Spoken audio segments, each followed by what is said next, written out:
Saya pulang dari ceramah di Jawa Tengah naik bis sampai di Surabaya subuh. Saya sholat di terminal ada musola. Ternyata imamnya nggak baca basmalah, langsung alhamdulillah. Nih semestinya Pak Idrus Ramli ini tahu ya teman-teman. Jadi ya Salafi ini bukan nggak baca basmalah. Muhammadiyah juga bukan nggak membaca basmalah. Mereka itu membaca basmalah sebelum ya surah Al-Fatihah itu dibacakan ya. Mereka itu membaca tapi disirkan ya teman-teman. Jadi pelan gitu ya. Bukan nggak membaca Pak Idrus ya. Kok dari dulu kok masih fitnah terus ya. Setelah itu gak baca kunut. Akhirnya hati ini grundel. Apa grundel itu? Jengkel. Waduh kok tepat, kok ini imamnya ini. Dan setelah itu ingat, makanya kata para ulama, bermakmum kepada orang beda akidah itu makruh. Mengapa kita jadinya sholat tidak khusyuk? Padahal walaupun imamnya ahlus sunnah sudah sering gak khusyuk. Gimana mau khusyuk ya teman-teman ya? Ya nggak semua sih ya. Ya katanya kan ya ahli sunnah, tapi ketika sholat kok cepet banget ya teman-teman. Tapi nggak semua, apalagi sholat tarawih, ya jelas tambah nggak khusyuk ya teman-teman ya. Apalagi kalau imamnya wahab, sudah gak khusyuk jengkel lagi. 2 kali. Kita ini bukan kekhusyukan lah. Walaupun imamnya aswaja gak khusyuk juga. Cuma walaupun gak khusyuk masih senang. Tapi kalau imamnya wahabi sudah gak khusyuk masih tambah jengkel. Assalamualaikum warahmatullahi wabarakatuh. Teman-teman, kita bertemu kembali di channel Cahaya Hidayah.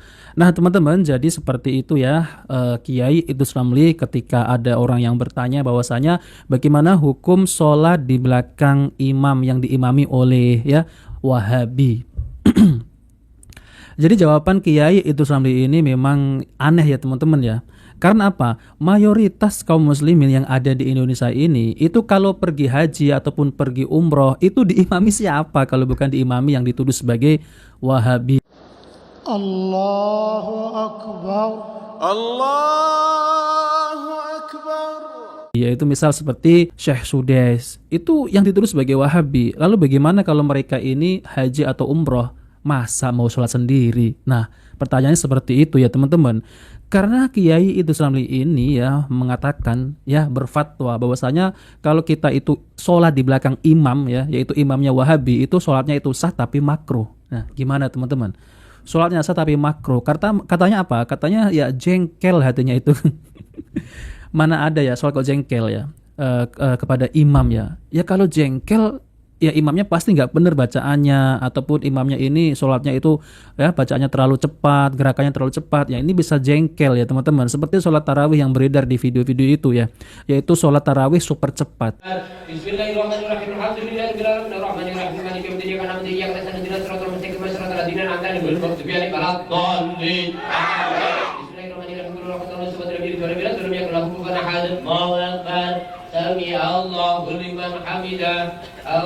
Ya kalau makmumnya ini sudah tua, sudah sepuh, ya pasti jengkel ya, marah, kasihan kan ya yang sudah tua ini kalau sholat tarawih cengkrak-cengkruk seperti itu ya teman-teman. Nah teman-teman yang dimuliakan Allah SWT, jadi apakah benar ya sholat yaitu di belakang imam yang diimami oleh Wahabi ini ya sholatnya itu makruh? Tentunya ini berlebihan ya teman-teman. Jadi ini ya sama halnya memecah yaitu kaum muslimin. Kalau makruh ya nggak usah ya berimam di Masjidil Haram ya teman-teman. Padahal sholat ya di belakang imam, sholat fardu, sholat wajib di belakang imam di Masjidil Haram itu pahalanya tuh Masya Allah ya teman-teman. Banyak sekali. Tapi kenapa Kiai Idrus Ramli ini ya memakruhkan yaitu sholat di belakang imam yang diimami yang dituduh sebagai Wahabi. Kasihan ya teman-teman. Nah teman-teman yang dimuliakan Allah SWT, jadi ini ada video untuk penyeimbang gitu ya teman-teman, yaitu dari Ustadz Zulkarnain Muhammad Sunusi. Coba bagaimana jawaban beliau ketika ditanya tentang hal itu. Oke, mari kita simak videonya. Ya. Yang pertama hukum sholat di belakang ahlul bidah. Ahlul bidah 2 macam. Ada ahlul bidah yang keluar dari Islam. Ini contohnya 3 tadi ini. Ini tidak syah sholat di belakangnya. Dan ada ahlul bidah, dia jatuh dalam bidah tapi masih muslim. Masih muslim. Tidak keluar dari Islam. Ahlul bidah yang masih muslim ini syah sholat di belakangnya. Syah sholat di belakangnya. Bahkan kalau ada masjid tidak ada imamnya kecuali ahlul bidah, kita tetap wajib ikut sholat berjamaah. Itulah yang dikatakan oleh Sebagian as-salaf seperti Ibnu Abil Iz rahimahullah, beliau berkata tarkus sholat khalfal mubtadi. Orang yang meninggalkan sholat di belakang ahlul bidah, dia juga ahlul bidah. Dia juga ahlul bidah. Sebab itu tidak dilakukan oleh para as-salaf. Jadi kalau ada orang yang kurang agamanya, dia jatuh dalam bidah, tapi bidahnya tidak mengeluarkan dari keislaman, sholat dia syah. Cuman kurang. Kita sholat di belakangnya juga syah. Tidak boleh meninggalkan sholat berjamaah gara-gara ahlul bidah yang seperti itu. Dan Nabi SAW bersabda tentang pemerintah yang mengakhirkan waktu sholat, itu kekeliruan. Tapi Nabi berkata, "Sallu fa in asabu falakum walahum wa in akhtau falakum wa alaihim." Sholatlah kalian bersama mereka. Kalau sholatnya benar, pahalanya untuk kalian dan untuk mereka. Dan kalau sholatnya salah, pahalanya untuk kalian, kesalahannya ditanggung oleh mereka. Jelas ya?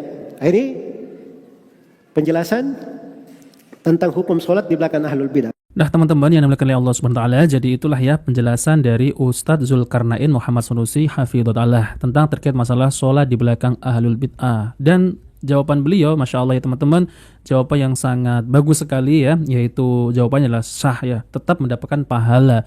Tapi berbeda yaitu Kiai Idrus Ramli ya teman-teman, katanya hatinya gerendel, jengkel gitu ya. Kok bisa jengkel ya teman-teman?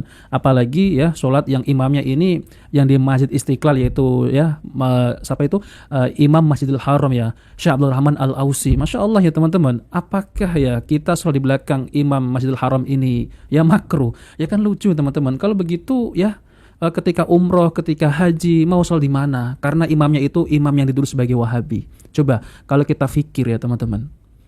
Jadi Kiai Idrus Ramli ini berfatwa ya mengambil perkataan para ulama tapi sesuai dengan hawa nafsunya gitu. Jadi nggak pas gitu ya teman-teman. Nah seperti itu ya teman-teman. Jadi ini ada video yang kedua ya, bagaimana jawaban dari ustadz yang lain ini ya teman-teman. Coba mari kita simak videonya. Apa hukumnya bermakmum pada ahli bid'ah? Kita sholat di masjid, imamnya ahlul bid'ah. Apa hukum bermakmum dengannya? Yang pertama, bid'ah ada dua macam. Bid'ah apa? Ada dua macam. Hasanah, sayyi'ah la. Bid'ah yang pertama, bid'atun mukaffirah. Bid'ah yang pelakunya dihukumi sebagai kafir. Yang kedua, bid'atun mufassiqah. Bid'ah yang pelakunya dihukumi fasik tapi tidak kafir. Di sini ulama menyebutkan, jika bid'ahnya adalah bid'ah mukaffirah seperti bid'ahnya Syiah Rafidhah, bid'ahnya Jahmiyah, bid'ahnya Qadariyah, maka tidak sah salat di belakang mereka. Karena mereka dihukumi sebagai apa? Kafir. Meskipun mereka salat, tapi bid'ah mereka mengeluarkan mereka dari Islam. Yang kedua, ketika bid'ahnya bid'ah mufassiqah, bid'ah-bid'ah yang dilakukan oleh sebagian kaum muslimin, zikir jama'i, maulid Nabi, peringatan Isra Mi'raj, dan bid'ah-bid'ah yang masyhur di kalangan sebagian kaum muslimin, dari bid'ah-bid'ah yang mufassiqah itu, maka salat di belakangnya adalah sah. Dan ini yang disebutkan oleh Al-Imam Al-Hasan Al-Basri, imam dari kalangan tabi'in. Al-Imam Al-Hasan Al-Basri, beliau mengatakan di dalam Sahih Bukhari, salli atau sallu wa alaihi bid'atu. Salatlah kalian meskipun di belakang ahlul bid'ah, dan dosa bid'ahnya itu akan kembali kepada dia. Dia yang menanggung, bukan kita. Oleh karena itu, kita salat di belakang imam yang dia ahlul bid'ah pun sah salatnya dengan syarat bid'ahnya apa? Mufassiqah, bukan bid'ah mukaffirah. Tetapi ingat, ketika kita masuk masjid yang kita tahu itu bukan masjid Syiah, bukan masjid Qadariyah, bukan masjid Jahmiyah, kita masuk mau sholat, jangan tanya dulu, Pak imamnya ahlul bid'ah atau bukanlah. Ya kalau tanya dulu ya bisa berantem Ustadz ya. Sholat nggak usah ditanya, ya tanya KTP-nya mana, bid'ah atau enggak lah. Sholat wa alaihi bid'atu, dan dia yang menanggung dosa bid'ahnya. Nah teman-teman yang dimuliakan oleh Allah SWT, jadi kalau saya lihat ya, jawaban dari ustadz-ustadz yang bermanhaj salaf ini lebih dewasa ya teman-teman. Jadi nggak seperti Bapak Kiai Idrus Ramli ini yang langsung nggak boleh gitu ya, mending sholat sendiri gitu ya. Ya Allah subhanallah ya teman-teman. Jadi kita bisa melihat ya bagaimana Kiai Idrus Ramli ini ketika ditanya tentang hal itu menjawabnya itu dengan ada sedikit ya kebencian gitu teman-teman. Jadi kalau sholatnya di belakang Imam Wahabi ya mending sholat sendiri. kalau bisa si Wahabi ini suruh jadi makmum gitu ya teman-teman. Ini kan ada ya hatinya itu ada kebencian sedikit terhadap yaitu Salafi yang dituduh sebagai Wahabi. Jadi kita bisa menilai mana yang jawaban yang lebih bijak, yang sesuai dengan Al-Qur'an dan hadis Nabi SAW. Nah teman-teman, jadi kita bisa simpulkan bagaimana ya dakwahnya yang diucapkan oleh Kiai Idrus Marham ini selalu menghantam yaitu Salafi Wahabi dengan fitnah-fitnah yang recehan seperti itu ya teman-teman. Tapi dakwah Salafi ini terus berkembang ya, dan terus berkembang sampai hari kiamat. Nah oke teman-teman, jika video ini bermanfaat jangan lupa like dan subscribe di channel Cahaya Hidayah. Wabillahi taufiq wal hidayah. Wassalamualaikum warahmatullahi wabarakatuh.